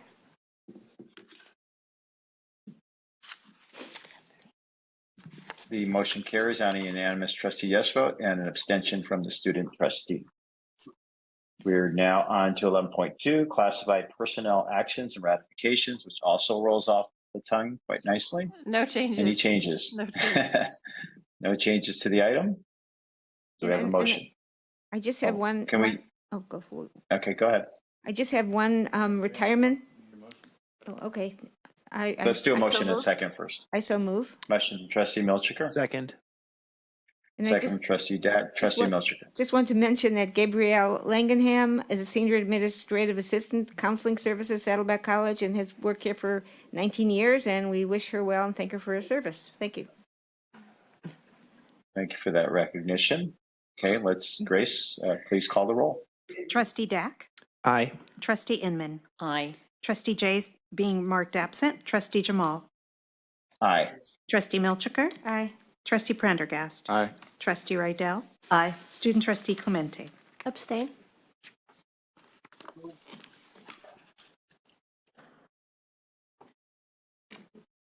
The motion carries unanimously on a 6-0 trustee yes vote and a student trustee abstention. We're now on to educational and technology services. Final action in public session on Saddleback College student discipline. Do we have a motion? So moved. Motion from trustee Prendergast. Second. Second from trustee Dack. Any questions? Okay, let's vote on the item. Trustee Dack. Aye. Trustee Inman. Aye. Trustee Jay is being marked absent. Trustee Jamal. Aye. Trustee Milchiker. Aye. Trustee Prendergast. Aye. Trustee Rydell. Aye. Student trustee Clemente. Aye. Oh, you don't have to vote on that one. That's okay. Okay. They didn't tell you that. I'm sorry, did you, Marcia, were you saying something? I don't think the student trustee votes on that one, but we didn't. Doesn't matter. Doesn't It's matter. Not a personnel item, correct? Trust, I keep calling the vice chancellor's trustees, Vice Chancellor Viscachel. I don't think it's a personnel item. That is correct. You are correct. Okay. It is not a personnel item. Okay. So the action carries on a unanimous trustee yes vote and a student trustee yes vote. So we're now on to our information items. On 13.1, staff response to public comments from the previous board meeting. 13.2, Saddleback College and IVC speakers. And if someone has a comment, please just jump in. 13.3, legal fees report. 13.4, basic aid report. 13.5, quarterly investment. 13.6, retiree OPEB trust fund. 13.7, pension stabilization trust fund. We're now moving on to the written and oral reports. In this case, oral reports from the administration, and we'll start out with Chancellor Barnes. Great, thank you so much. I just want to join everyone in welcoming you to the fall 2024. I, for the first time, was not able to attend the opening sessions of the colleges, and that's because I was walking with Trustee Jamal to the Saddleback opening session and got word that I was exposed to COVID. And I thought, I had to make a split-second decision. Should I wear a mask and expose everyone and everybody gets a notice because of the chancellor, or should I? So anyway, all that said, it was a scare, and but I heard it was fantastic, and I was able to observe the IVC opening session, and it was just energy through the roof, as everybody's been saying. So welcome to the fall 2024. And I just also want to acknowledge the fact that, you know, we have about 50,000 students and over 3,000 employees. And it's just become very evident to me, tonight included, that we have this wonderful collection of individuals who have dedicated their lives and their souls to our colleges and our district and our students. It's just very evident. I just want you to know that I acknowledge you and your hard work and your dedication. I see you, we hear you, and thank you for all that you do. So I really do appreciate it. A lot of times when we're hearing about the top ranked colleges, we might think of an institution, but we're institutions of individuals, and so it's really about the people. So I just want to thank you for that. The other thing I want to say is, coming up this year, I'm very excited to be able to launch the development of our new strategic plan 2030, along with an update to our facilities master plan. The last time that they were developed, it was right at the onset of the pandemic. So obviously a lot has changed. I appreciated President Stern's message today about the old normal and the new normal, and we're kind of in between. So here's an opportunity to kind of really think about the future of our colleges and district, and there will be a lot of opportunity for engagement. And finally, in the red, I am in the red, but I do want to welcome our new, I shouldn't say new Christian, you are your own person, Leah. So I want to welcome Leah Fallbeck to the position, the interim position in the Chancellor's office. So welcome, we're really happy to have you.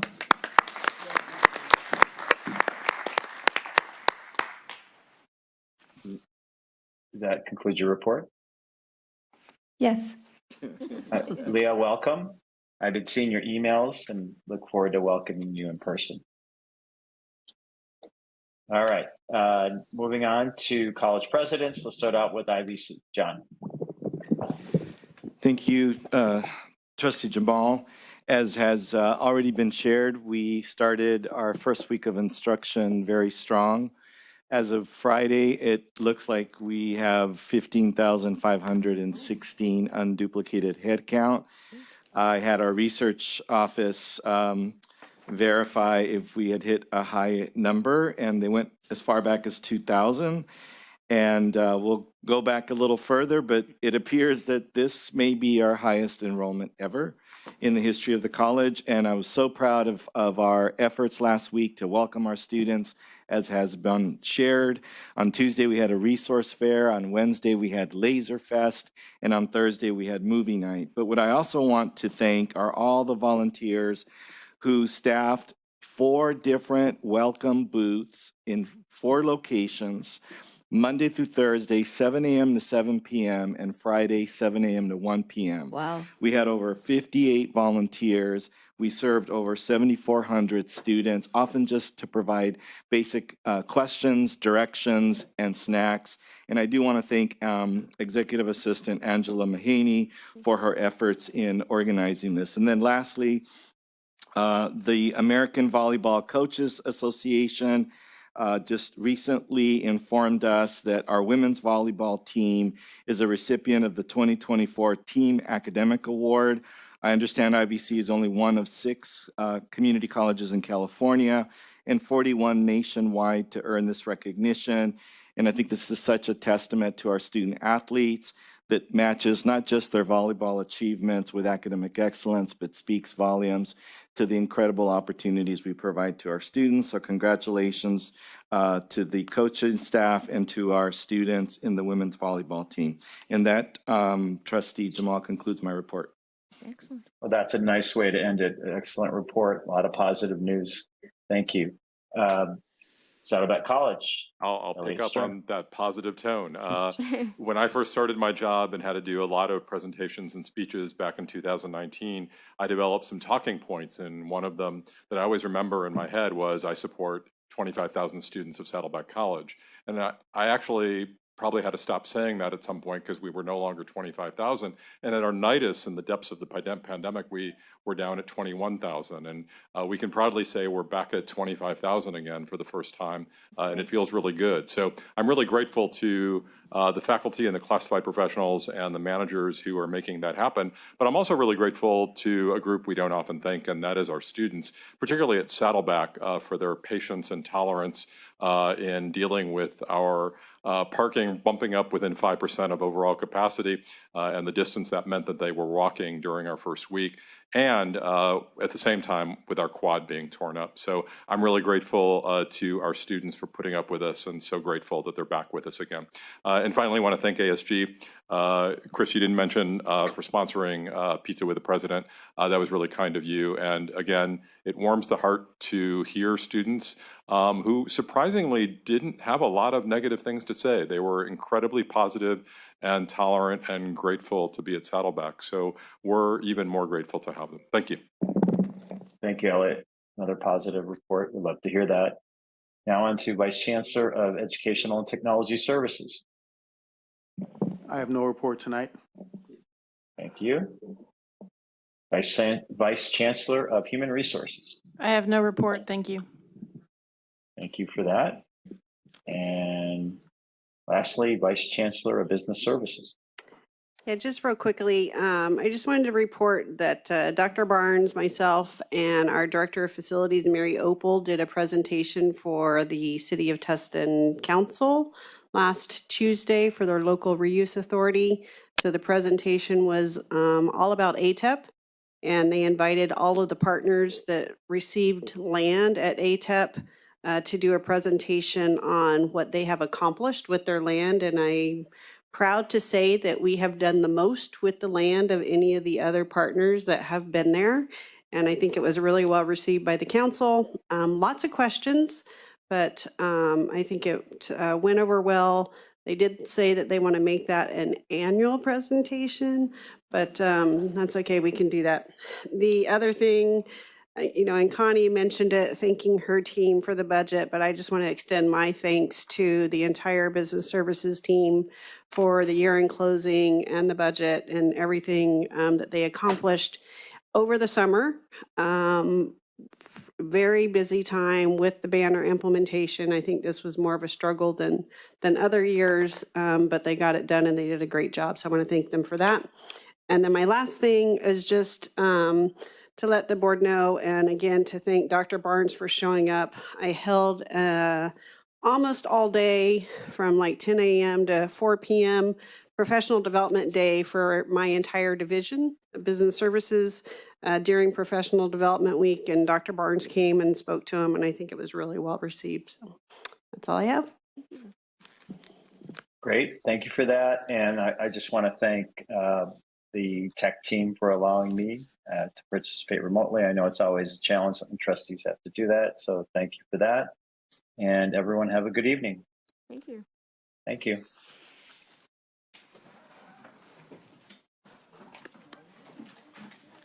Sorry, that issue was an issue of expelling a student. And we talked about it in closed session, and we decided to expel the students. And that's why I didn't think you should vote on it. I think I'm right.